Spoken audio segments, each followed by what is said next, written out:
Salut tout le monde, j'espère que vous allez bien. On se retrouve aujourd'hui pour une nouvelle présentation d'une config PC, aux alentours cette fois-ci des 1000 euros. J'ai déjà fait une vidéo où je vous présentais une à 750 euros. Si ça vous intéresse, n'hésitez pas à aller la voir. Et comme d'habitude, tous les liens des composants que je vais vous présenter aujourd'hui seront dans la description. Si mes vidéos vous plaisent, n'hésitez pas à liker, commenter et à vous abonner. Sur ce, on est parti. Mais avant de vous présenter la config, sachez que les prix des composants peuvent varier, donc faites bien attention. Et surtout, n'hésitez pas à utiliser un comparateur de prix pour obtenir les meilleures offres. Donc pour commencer, au niveau de la carte mère, on va prendre une Asus TUF Gaming, donc une A620+, à 107 euros, qui va être très intéressante pour son prix pour cette configuration. Elle supporte les processeurs de la série Ryzen 7000, donc comme vous l'avez compris, cette config sera en AMD.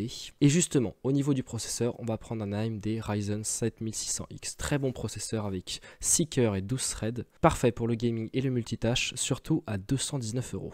Pour refroidir le processeur, on a le choix entre un Ventirad de chez Thermalright, l'Assassin's Spirit 120, qui est à seulement 23,90 €, qui fera très bien le taf et qui est assez joli en plus avec le RGB. Ou alors, on peut prendre un water cooling de chez Thermalright aussi, le Frozen Note 240 pour 240 mm, qui sera lui aussi tout aussi intéressant puisqu'il va pouvoir nous permettre d'upgrade à l'avenir, si jamais on veut un meilleur processeur. Mais par contre, il coûtera 61,90 €, ce qui nous revient 40 € plus cher et ce qui va bien évidemment augmenter le prix de la config. Sinon, au niveau de la RAM, on va prendre de la Crucial Pro, de la RAM en DDR5, donc en 32 Go, un kit donc de 2x16 pour le dual channel, en 6000 MHz, donc c'est de la CL36 qui peut être compatible avec Intel et AMD, qui est à seulement 93,99 €. Du coup, qui sera parfaite pour notre configuration, même si il n'y a pas de RGB, ça c'est dommage. Sinon, pour le stockage, on peut prendre le classique Crucial P3+, SSD de 1 Tera en NVMe Gen 4 et qui est à une vitesse d'écriture de 7000 MO par seconde, ce qui va être vraiment très rapide. Tout ça pour 72,99 €, c'est vraiment parfait niveau rapport qualité-prix. Pour la carte graphique, on a deux choix.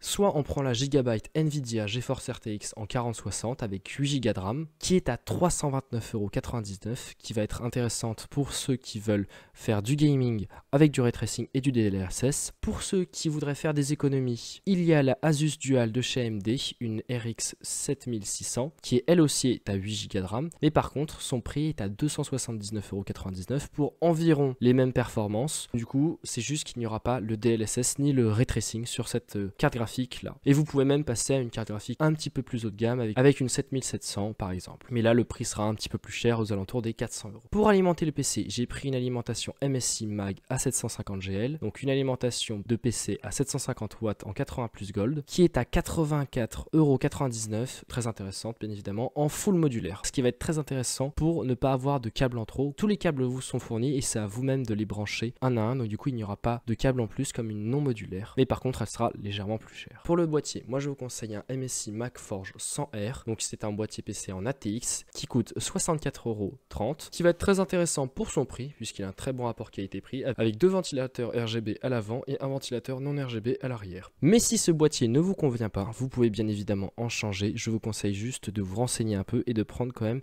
un boîtier d'une marque quand même assez connue et de ne pas prendre un no-name. Et voilà ce qu'il en est pour la configuration à 1000 €. Si vous avez des questions, des remarques ou que vous voulez que je vous fasse une configuration dans une gamme de prix précise, n'hésitez pas à me le dire dans les commentaires. Si cette vidéo vous a plu, n'hésitez pas à liker, commenter et à vous abonner. Sur ce, moi je vous dis à la prochaine.